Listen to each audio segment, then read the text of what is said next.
Hello, this is Cross Stumbles, and I'd like to talk to you about law reveals sin. And in order to talk about the revelation of sin through the law, you need to talk about the law. Now, some of you are saying, well, I don't need to know the law anymore because I'm under grace. Well, I say you don't understand anything because you do need to know the law. I'm not saying being under it. Now, there's those of you who say, yes, you need to know the law and you need to follow the law. I say no to that too. So now, both of you are looking at me confused and saying, wait a second, what side are you taking? I'm taking the Bible side. Because neither one is right. You do need to know the law. You do need to hold the law, but not in the way people have been talking about for many years. There's too much confusion, and I'd like to clear that up. So if the way to start through this all, we need to go into law reveals sin. Okay, I'd like to use the book of Romans, and going to read chapter 3 from 10 through 30. And I'm going to take my time going through it. I know a lot of people only read certain scriptures and say, look what it says. Yes, that's what it says, but that's not in the entire context. Let's really examine it and find out what it's saying. If it wasn't important, why is it there? It's there for a reason. So let's take a look at it, and I'm going to go ahead and take my Bible, and I'm going to read it to you. Romans 3:10 through 12. As it is written, there is none righteous, no, not one. There is none that understandeth, there is none that seeketh after God. They are all gone out of the way, they are altogether becoming unprofitable. There is none that doeth good, no, not one. The part I want to talk about is we as people never seek God nor His ways. We don't understand it. We don't understand God's ways, nor do we really want to. There are a few that do, but honestly, we really don't. Look at the majority of the word that's being read out there.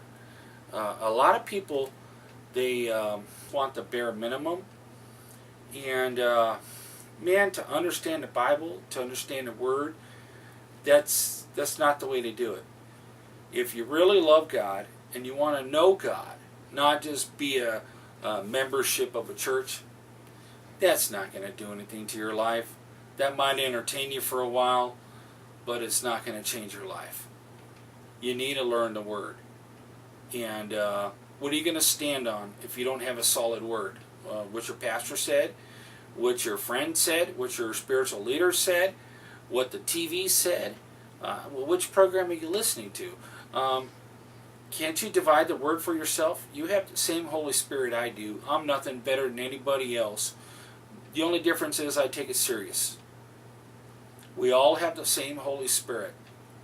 The only reason we don't have the same revelation is we're too busy trying to lean on one thing or the other. Now, we don't understand His ways. Why don't we understand His ways? Because basically we just don't want to. We just don't want to.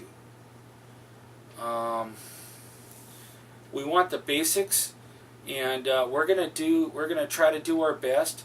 If there's a reward, that's when we want to do the good things, because we want a reward. That's how we're trained as little kids.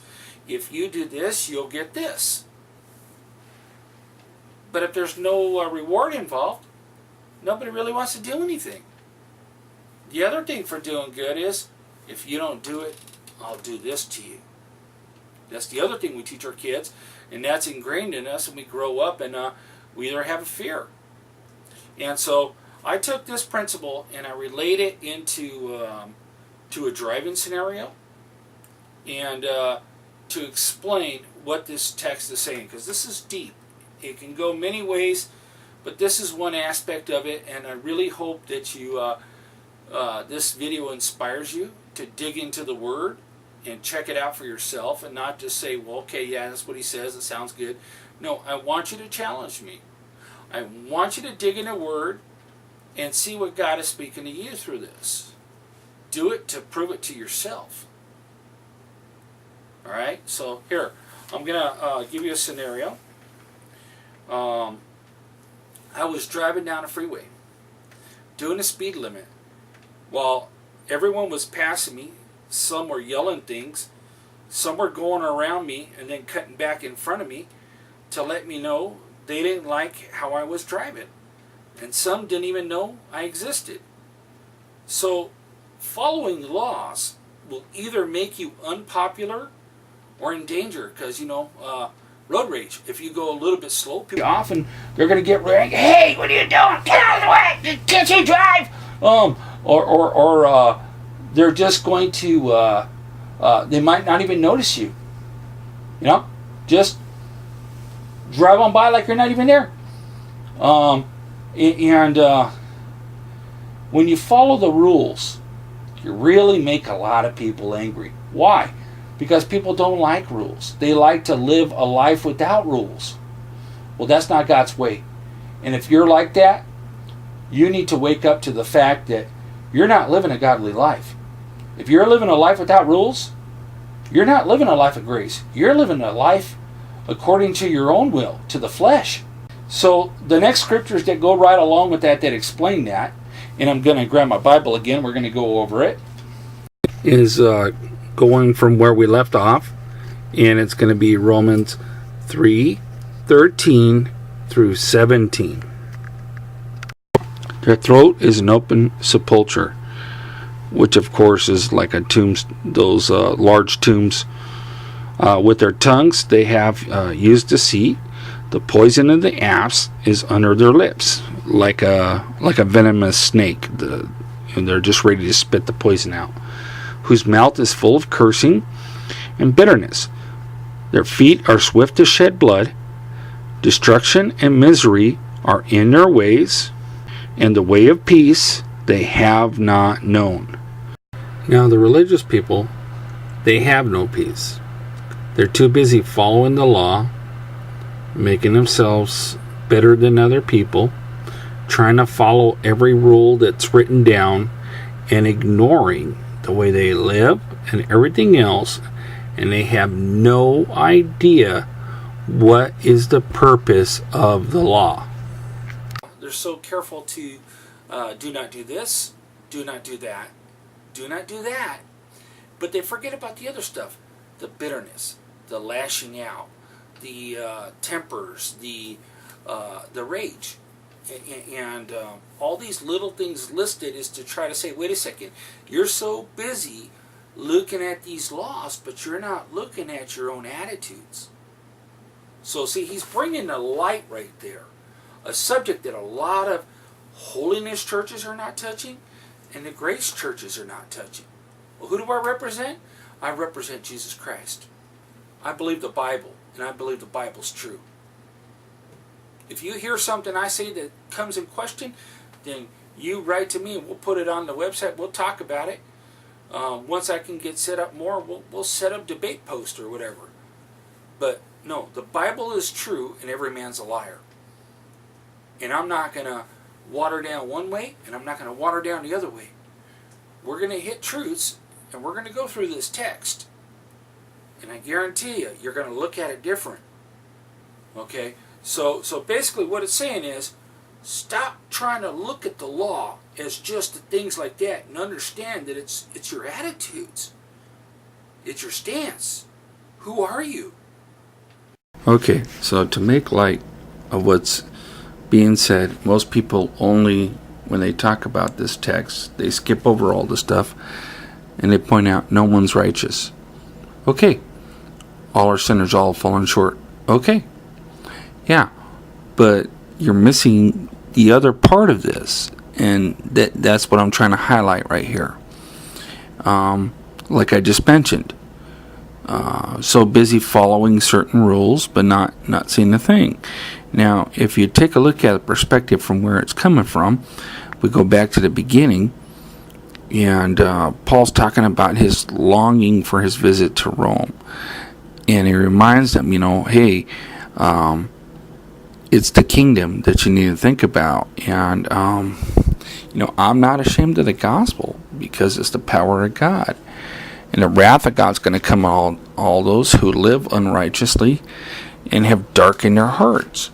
Then it talks about people so busy to judge, but they're not judging themselves. Now, did you catch that? That's chapter 2. So busy to judge, but not judging themselves. It's not saying don't judge. It's saying, make sure you judge righteously. If you're going to judge, you need to judge righteously. You need to first examine yourself. What is he saying? Okay, well, we're going to hit on that in a little bit. We're coming up. That's the mirror.